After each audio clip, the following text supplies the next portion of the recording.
ওমা খালাকতুল জিন্না ওয়াল ইনসা ইল্লা লিয়াবুদুন। জিন আর মানুষ এই দুই জাতিকে আল্লাহ বলছেন আমি আমার গোলামি ছাড়া অন্য কারো কোনো কারণে পয়দা করে নাই। তাহলে মানুষের এক নম্বর পরিচয় হচ্ছে যে মানুষ আল্লাহর গোলাম।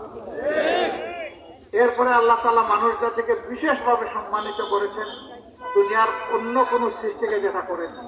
ওয়াইয ক্বালা রাব্বুকা লিল মালাইকাতি ইন্নী জাইলুন ফিল আরদি খলিফা।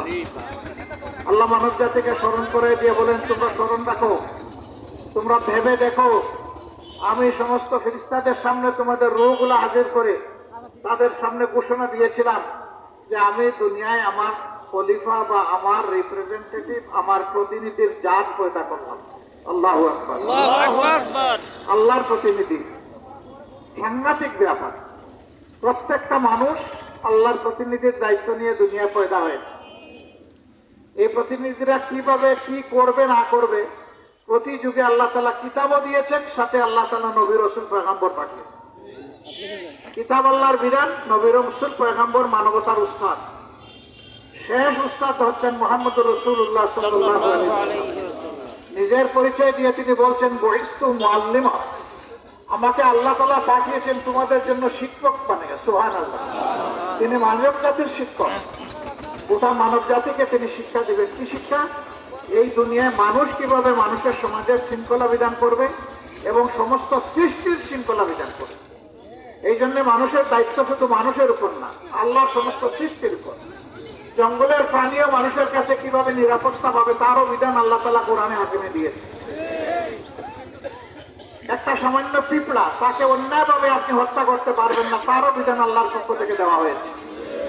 অতএব আল্লাহর বিধান যখন মানা হবে তখন শুধু মানুষ না, আল্লাহর সমস্ত মাখলুক নিরাপত্তা এবং শৃঙ্খলা পাবে আর মানব জাতি সম্মানের আসনে অধিষ্ঠিত হবে। আমরা বাংলাদেশের বেশিরভাগ মানুষ মুসলমান, ৯১ ভাগ বর্তমান হিসাব অনুযায়ী। ১০০-র মধ্যে ৯১ হচ্ছে মুসলমান। এই মুসলমানের দেশে যদি কোরআনিক আইন চালু হয় তাহলে শুধু মুসলমান না, শুধু মানুষ না, এই দেশে যত সৃষ্টি আছে সবাই নিরাপত্তা পাবে ইনশাআল্লাহ।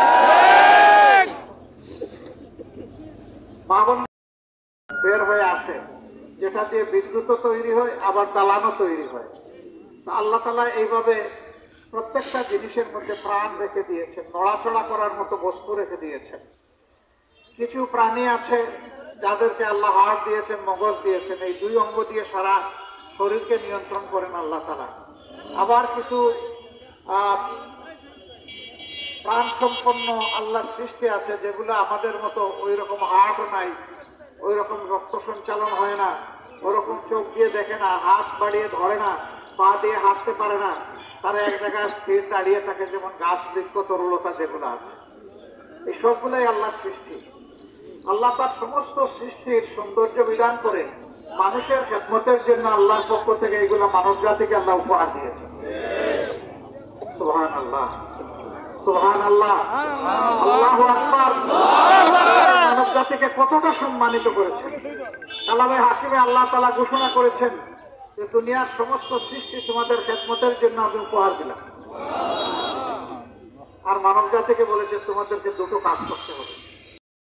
যেই সাক্ষ্য দিচ্ছে যে সে আসলেই আপনার তলোয়ারটা সে ধারণ করে রেখেছে এবং এটা আপনার তলোয়ার, আপনাকে ফেরত দিতে চায়।